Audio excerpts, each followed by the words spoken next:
What's up, guys? This is the Maverick moment. It's full of moments of maverickness, and today I've got my new shades. They're Maverick Vision. And just so you know, I can see everything in 3D right now, and it's pretty intense. But with me today is a Maverick friend of mine. His name is DJ Chi, and Chi stands for like, don't ruin the chi, man. We're gonna get all crazy and go to alternate realities and dimensions and discover things and enlighten ourselves so we can dominate the world. DJ Chi, ladies and gentlemen. With my wingman Wedge right here. Apparently, he is a lover of animals of all kinds, and he's got rabbits in his apartment.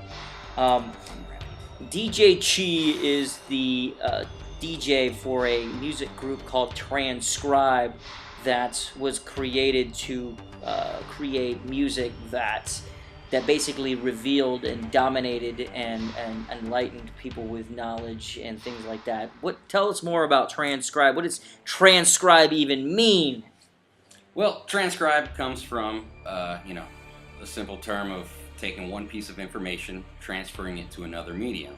And basically what we do in this hip-hop group is we've sampled, ripped off, completely, mutilated other people's works as well as introduced our own elements. So we're technically transcribing from one media to the next, and we're compiling it under one roof called Transcribe. I've got Holotech, he's the MC. Nate Rizza does all the beat production and mixing, mastering. He's got his own studio set up, so that makes it really convenient for us.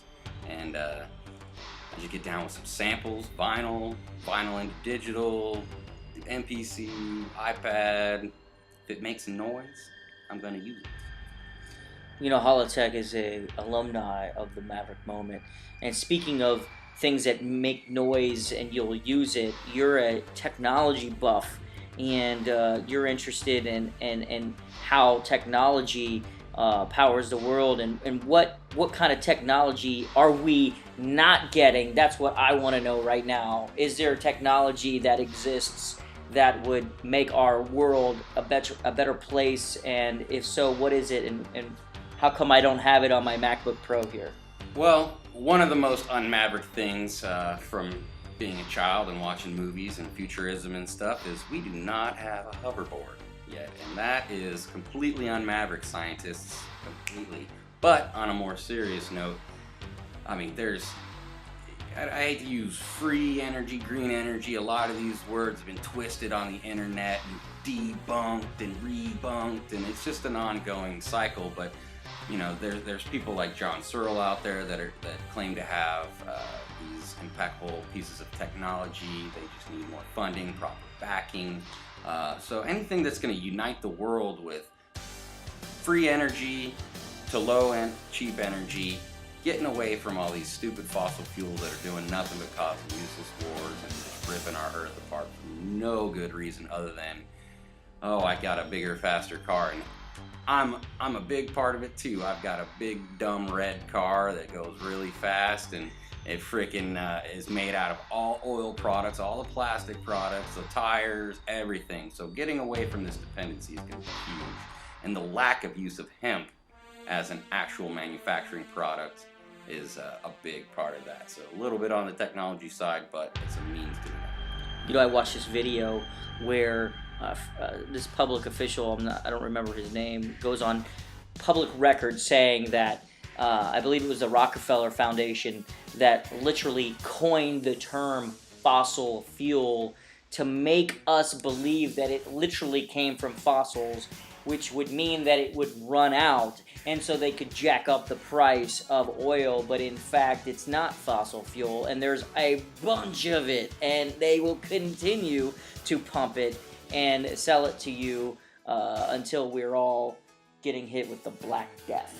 Absolutely. I mean, they do it with water. It's all these scarcity tactics where, oh, we're going to run out of water. You got to get your water from bottled providers that pump it full of all kinds of crap and fluoride and stuff you don't need. It's a sham across the board, really. And we need to break the cycle, get away from all this silliness, and start with just your day-to-day life, in my opinion. And it's hard. It's damn hard.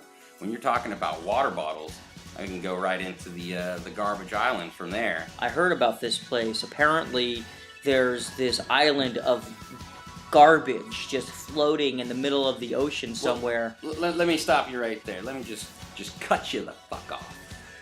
It is, in fact, not an island. That is one of the misnomers that everybody is getting into. This is not something that you're going to go on the internet and see a picture of a guy on a kayak paddling through big debris and all this stuff. It's nothing like that. What it is it's all these tides and everything in the ocean, the vastness of the ocean. Everybody's just, we use all these products. It can go from anywhere from Ohio all the way inland and still make it out into the ocean.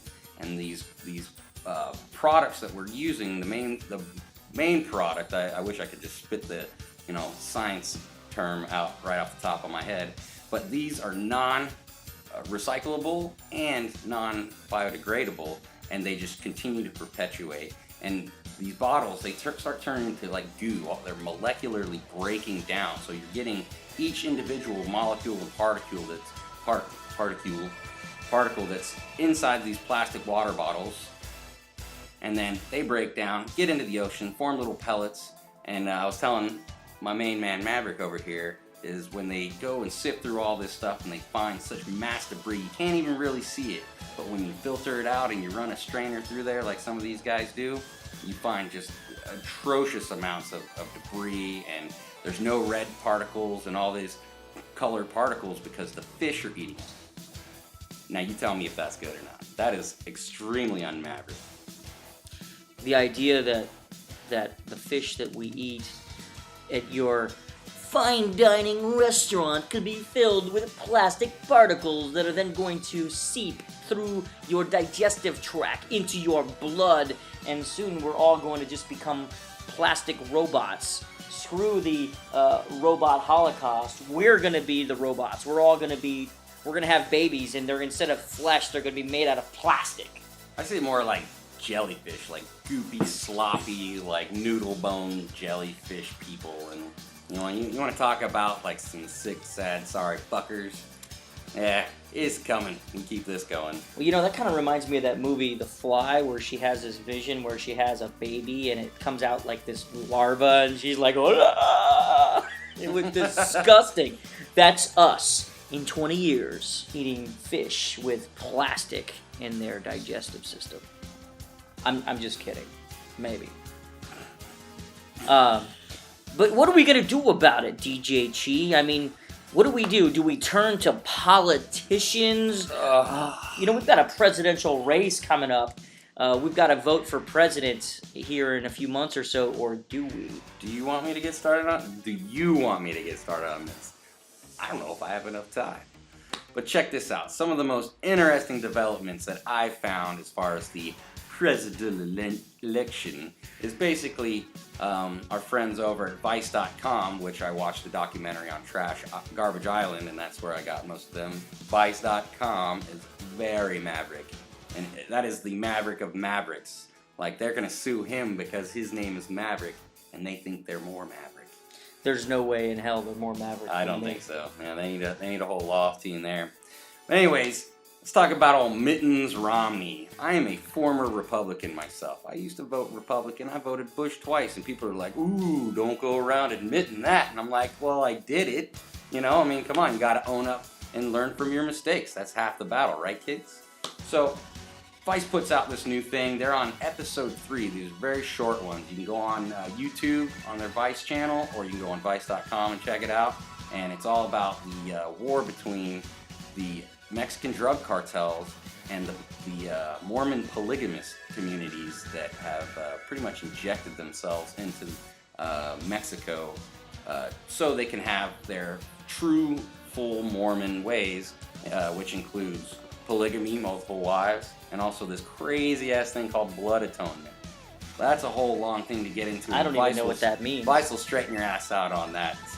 It's basically some freaking barbarian, like, I have a manifest destiny to run this show, and these families, it started out in these colonies, these families started warring with each other, And this one guy started killing everybody, and after he was put away in jail or died, I forget, he set out a blood atonement or something, and his little minions kept killing people, including his own daughters, his own wife, like family members. He would go to freaking America and start killing people there too. He crossed the border, and they finally busted him. I think he did go to jail. They busted him because he went after Jimmy Carter.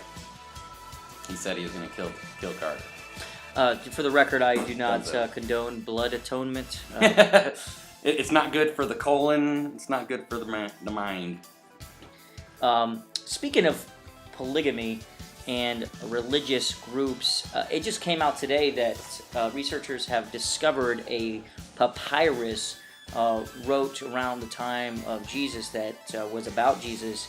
And in it, there's a quote in the papyrus where Jesus talks about Mary Magdalene and says, "I dwell with her," which would translate to "I am married to Mary Magdalene," which is interesting because Jesus was married. I mean, that goes against everything that the Catholic Church was about, and put on all these wars and, like, made people become celibate, and didn't condone sex, and had all these people massacred and chastised scientists and artists and all these types of completely things. Tortured them. Like, it's pretty foul stuff. Which is part of the reason why in modern day everyone hates Christians and hates the Catholics and hates religion and all of these types of things. But I'm here to tell you that hating religion is not Maverick. And if you're out there and hate Christianity, you're not Maverick, because it's ridiculous. Who gives a shit? Like, it's all about love and peace. And if you love, people and you love things, then you need to love all. The whole message of Jesus was extremely Maverick. Most people don't understand how badass Jesus was. Let me break it down for you real quick. And if you're against religion and you're against Christianity and you're against love, and I don't give a crap. You got to hear this. The bottom line is this. And not even Christians understand this, because the Bible was written in it was basically Jewish, and they had all these crazy bloodline rituals. The whole book of the New Testament Bible is all of these secret rituals, and it's written in code that Christians don't even understand. And so not only do the Christians not understand their own Bible, but the people that hate Christianity also don't understand the Bible, because they learned what the Bible meant from the Christians, and so it's all a big bloody joke.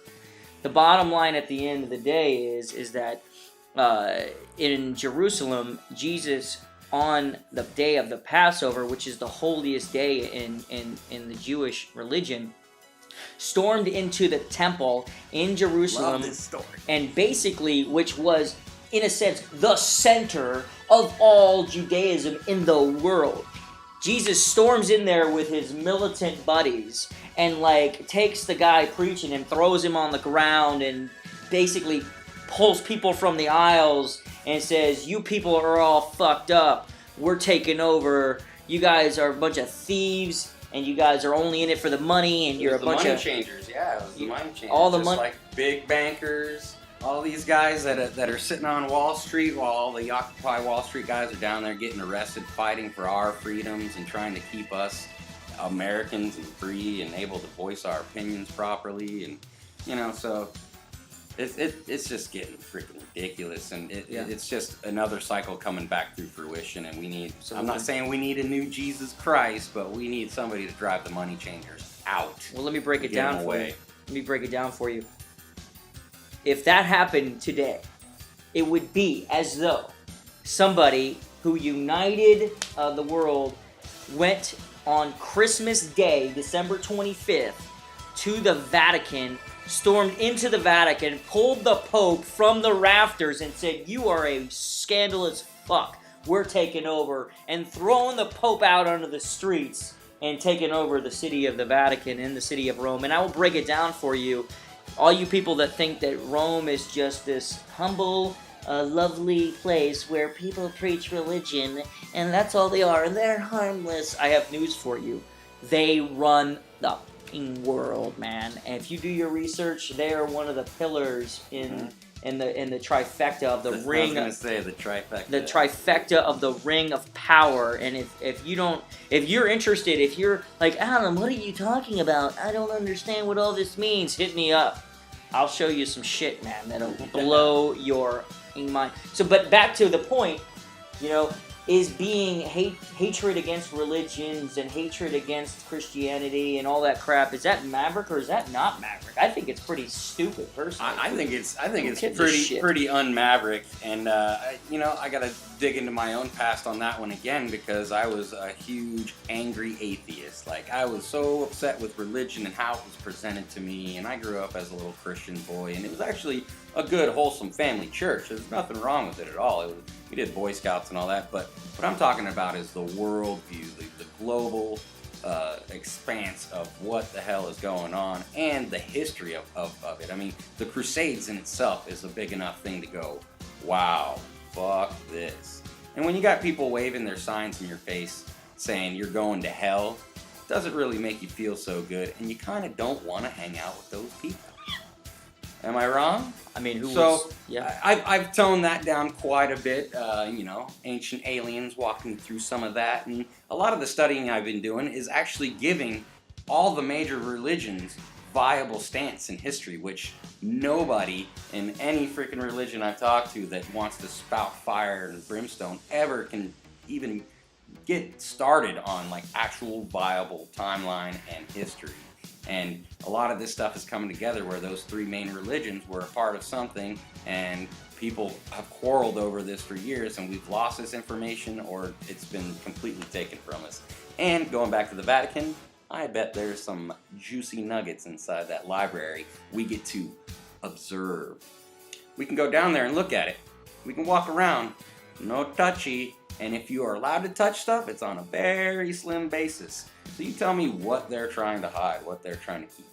Well, the bottom line is that, the Bible and the Old Testament has the flower of life in it. Mm-hmm.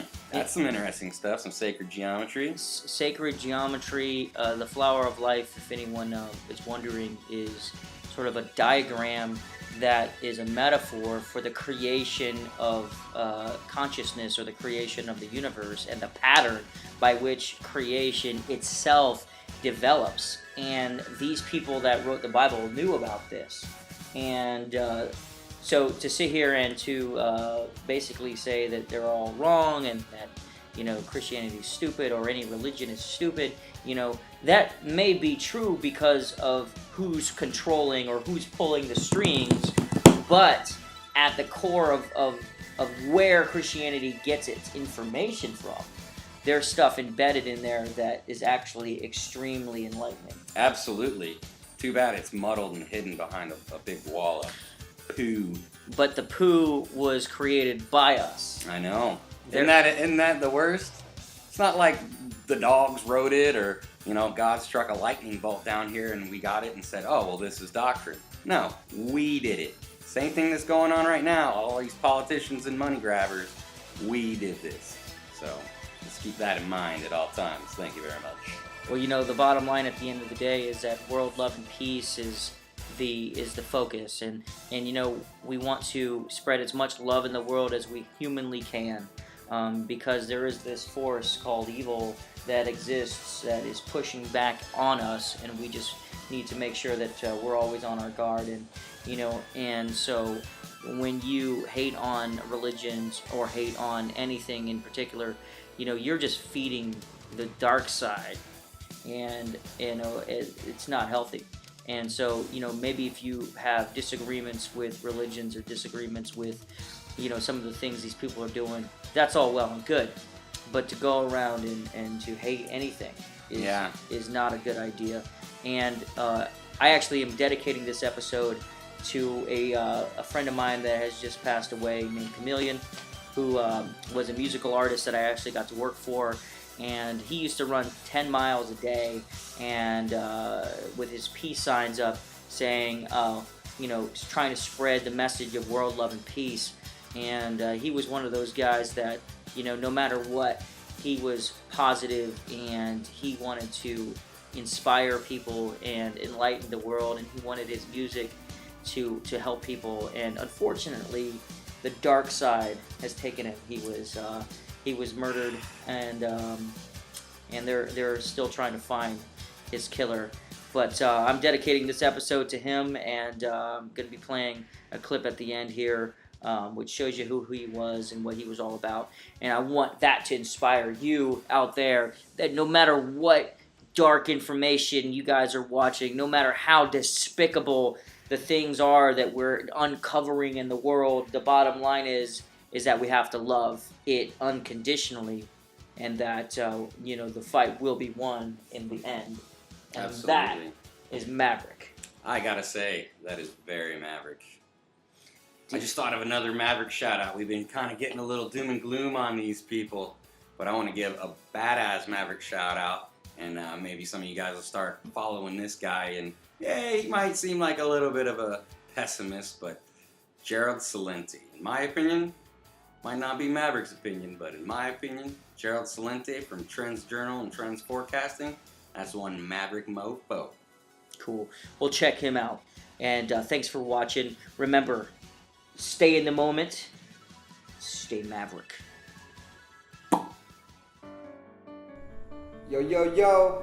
I'd like to welcome you to Chameleon's World, Just want to let you guys know what's been popping in my world each and every time. To all my fans, friends, and family out there, man, I've been working on a lot of new music, working on my new single, about to release that, just being mastered today as we speak.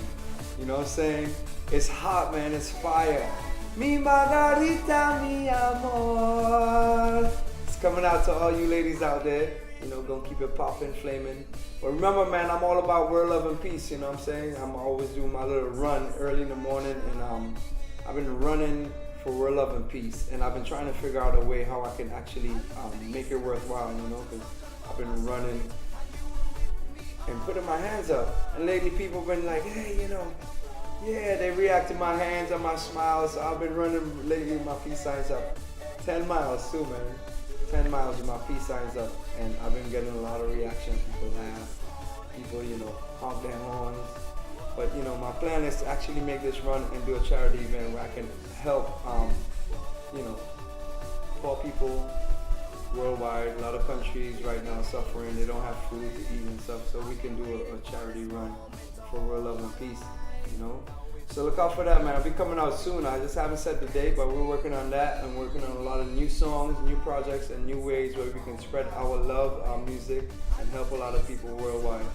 Chameleon World, man. Check it out, and check out my website. That's Chameleon at www.reverbnation.com/chameleon. That's KHAMELIEN. Once again, that's KHAMELIEN. You can Google me. You find me on iTunes, Pandora, anywhere online, man. Just keep spreading that love and peace. Signing out for now. Until next time. One love, brothers.